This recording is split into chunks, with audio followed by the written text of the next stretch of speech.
Assalamualaikum dan selamat pagi semua.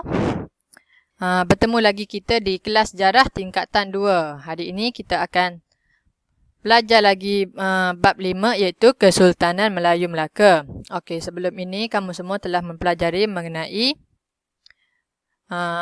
pengasasan Kesultanan Melayu Melaka yang diasaskan oleh para Meswara dan juga faktor kegemilangan dia, iaitu dengan adanya pemimpin yang berwibawa, sistem pentadbiran yang teratur, perundangan dan sebagainya itulah. Jadi pada kelas yang sebelum ini, kamu semua juga telah mempelajari mengenai mengenai aspek kegemilangan dia kan. Jadi hari ini kita akan menyambung mengenai aspek kegemilangan tersebut. Sebelum itu cikgu nak kamu lihat dulu peta ini. Okey, ini merupakan peta laut Selat Melaka. Peta Selat Melaka. Okey, ini adalah kedudukan Melaka yang berada di tengah-tengah laluan perdagangan antara timur dan barat. Okey, di bahagian timur ni terdapat negara China dan di barat ni terdapat negara India dan negara Arab lah. Pedagang-pedagang dari timur dan barat ni dia akan belayar menggunakan belayar dan akan singgah ke Melaka ni kerana Melaka ni berada di tengah-tengah laluan perdagangan antara timur dan barat. Okey, jadi hari ini kita akan belajar mengenai aspek kegemilangan iaitu menjadi dari aspek perdagangan. Okey, baiklah pelajar. Aspek yang ketiga, hari ini kita akan belajar mengenai aspek kegemilangan yang ketiga iaitu pusat perdagangan. Okey, pusat perdagangan ni. Okey, kenapa Melaka menjadi pusat perdagangan? Ini adalah disebabkan oleh kedudukannya yang strategik. Okey, seperti yang cikgu cakap tadi, Melaka ni terletak di laluan perdagangan antara India di barat dan China di timur. Okey, jadi Melaka ni dapat dikunjungi oleh pedagang dari dalam dan luar alam Melayu. Kerana mempunyai kedudukan yang strategik. Kerana berada di tengah-tengah laluan perdagangan antara timur dan barat. Jadi apabila disebabkan oleh kedudukan yang strategik itulah, Melaka ni dapat dijadikan sebagai pusat pengumpulan dan pengedaran pelbagai barangan. Okey, antara barang yang dikumpul adalah seperti timah, emas, kapur barus, hasil hutan dan rempah ratus. Okey. Barangan luar yang dibawa masuk ke Melaka ialah benang emas, kain pelikat, batu delima, tembika, wangian dan bahan makanan. Okey, disebabkan oleh kedudukan yang strategik itulah, Melaka ni dapat dikunjungi oleh pedagang dari dalam dan luar alam Melayu. Pedagang yang paling ramai ialah pedagang daripada Arab, China dan Gujarat, India. Jadi selain itu, dengan kedudukan yang strategi ini juga, Melaka ni dapat dijadikan sebagai pusat perkapalan. Kapal kecil yang terdiri daripada perahu, sampan, gurap, penjajap, sanggup, payah, balut, lancang, kakap balang dan kelulus ni, semua ni dapat berlabuh di Melaka tu lah, di pelabuhan Melaka tu lah. Dan juga ada juga kapal-kapal besar seperti Jong dan Bahtera. Semuanya berlabuh di mana di pelabuhan Melaka tu. Kerana ia berada di tengah-tengah laluan perdagangan. Semua pedagang-pedagang dapat singgah di Melaka kerana mereka nak pergi ke lain pun mereka boleh singgah di Melaka untuk berehat. Sementara menunggu angin monsun untuk kapal belayar dan sebagainya itulah. Okey.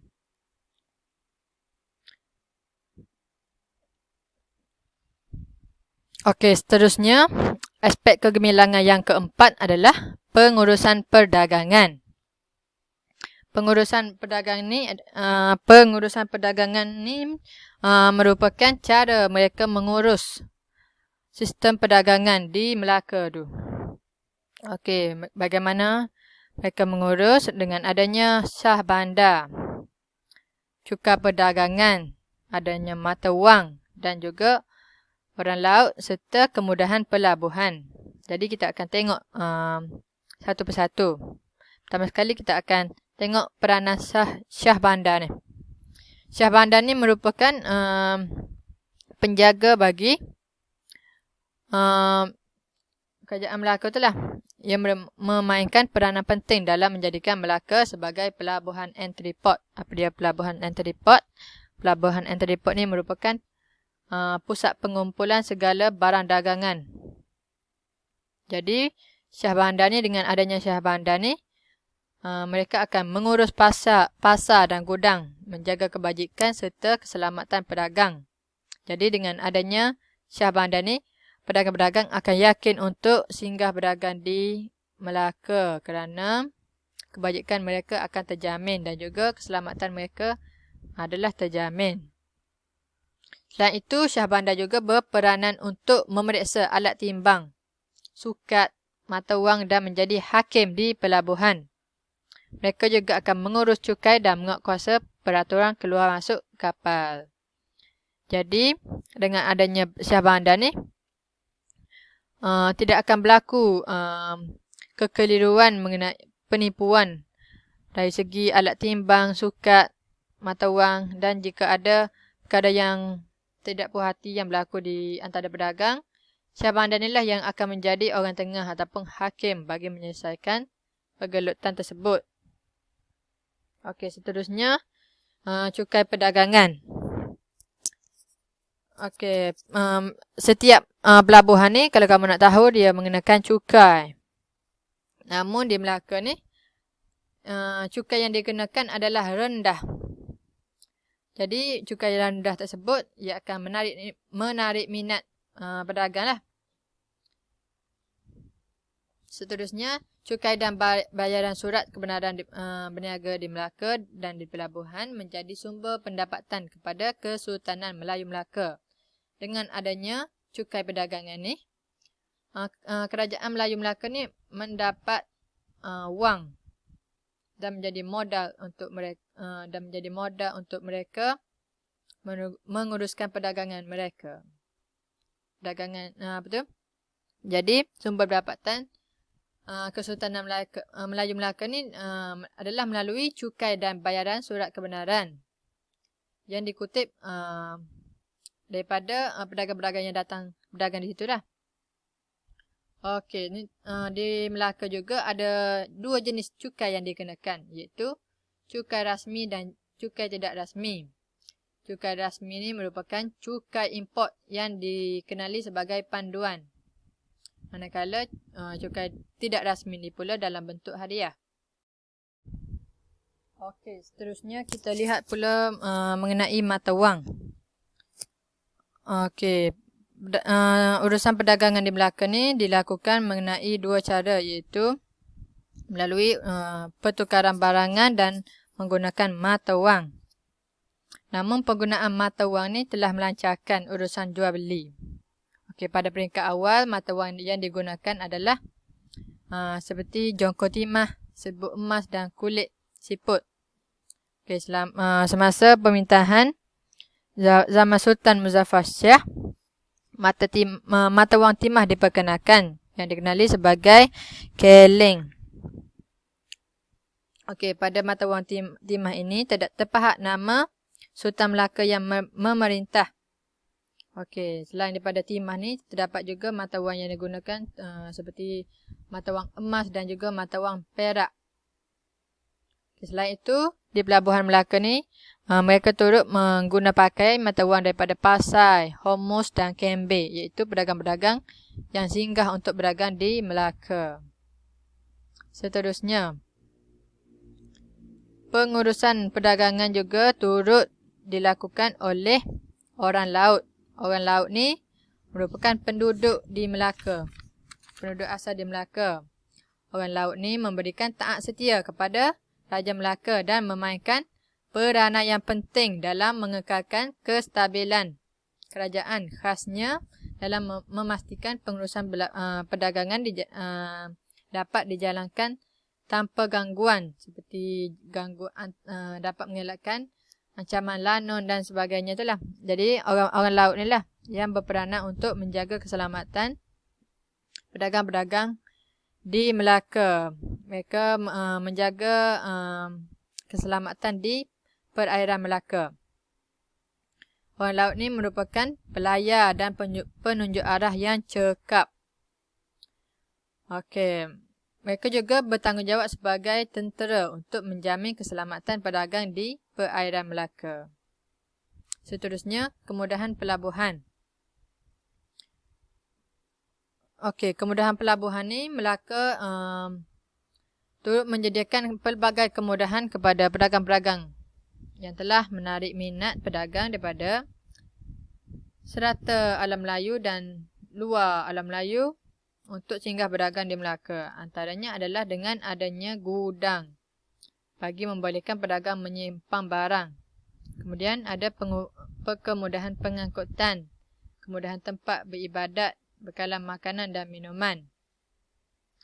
Di Pelabuhan Melaka ni juga turut menyediakan khidmat membaiki kapal. Jadi pedagang-pedagang tidak perlu risau apabila kapal mereka mengalami masalah, kerana mereka boleh singgah di Pelabuhan Melaka untuk membaiki kapal. Okay, selain itu, ia juga turut menyediakan tempat penginapan kepada pedagang-pedagang. Jadi pedagang-pedagang boleh menginap di Melaka dengan selesa-lah kerana adanya tempat penginapan. Okey, aspek kegemilangan yang kelima. Kelima adalah hubungan luar. Hubungan luar ini merupakan hubungan yang dilakukan dengan kerajaan-kerajaan lain. Di sini terdapat dua hubungan luar, iaitu hubungan Kesultanan Melayu Melaka dengan Kerajaan Alam Melayu dan juga hubungan Kesultanan Melayu Melaka dengan kerajaan luar alam Melayu. Jadi ada dua, dalam alam Melayu dan juga luar alam Melayu.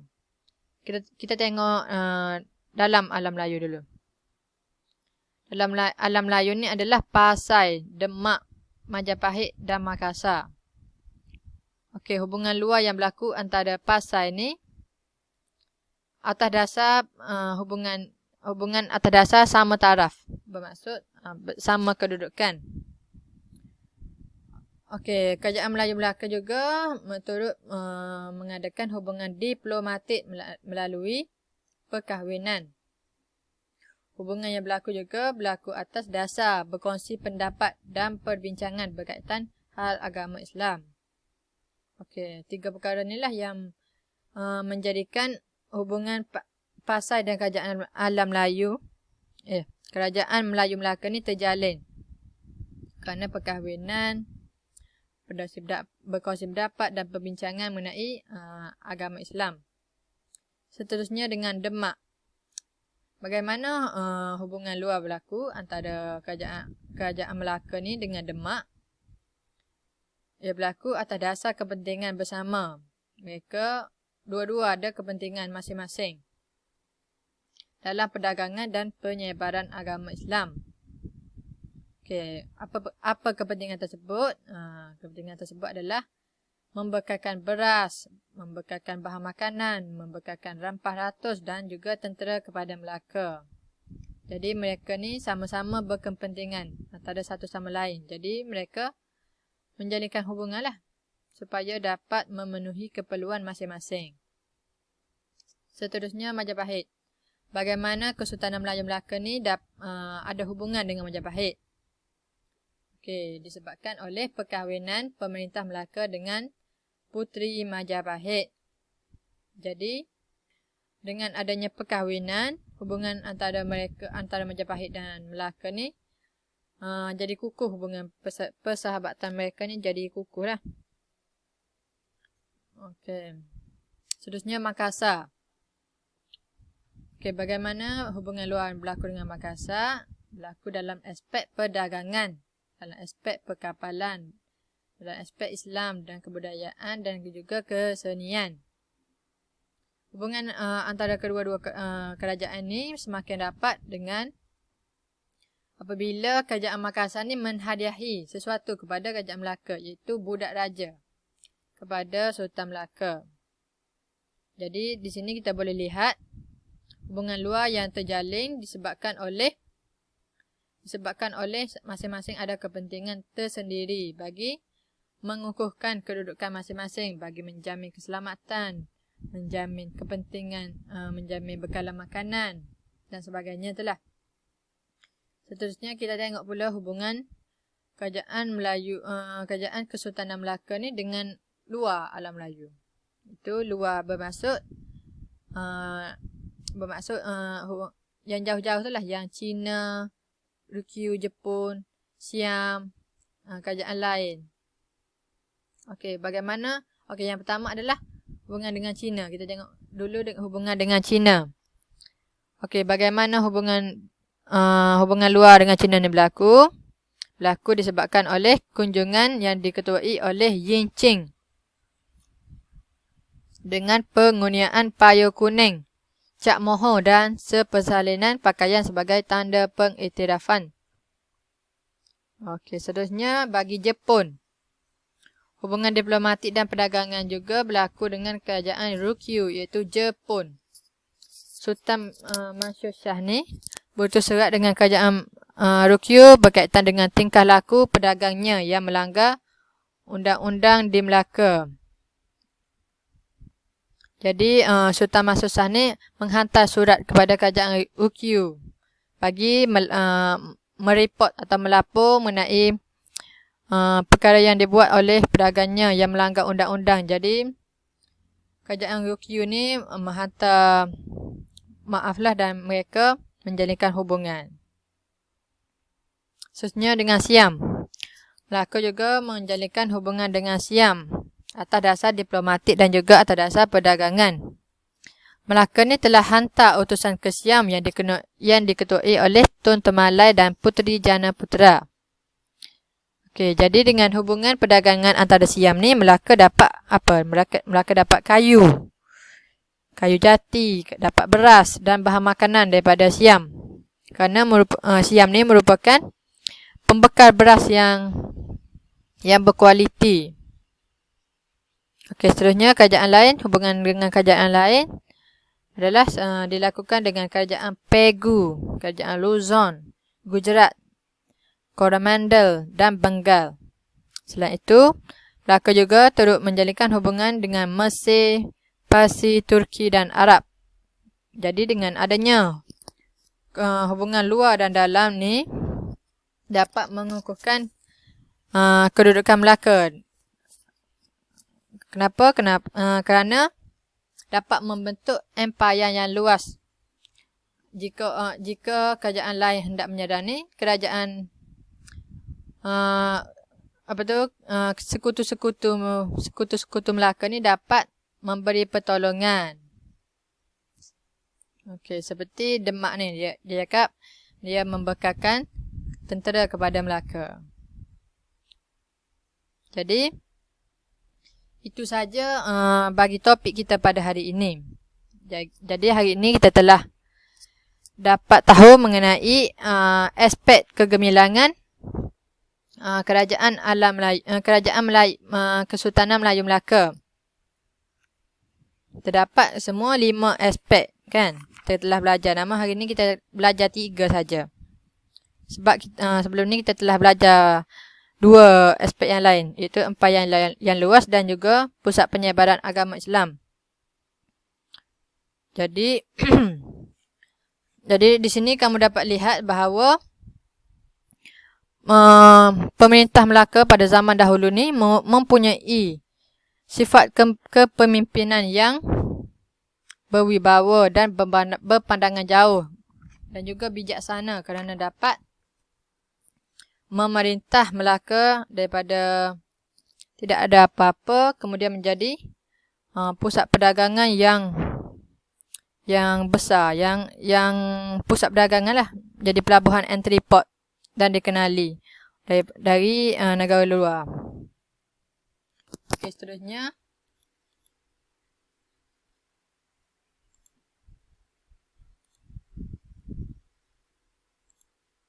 Okey, selepas kamu menonton video ini, cikgu nak kamu membuat latihan pengukuhan, iaitu latihan model bagi topik yang kita telah belajar pada hari ini.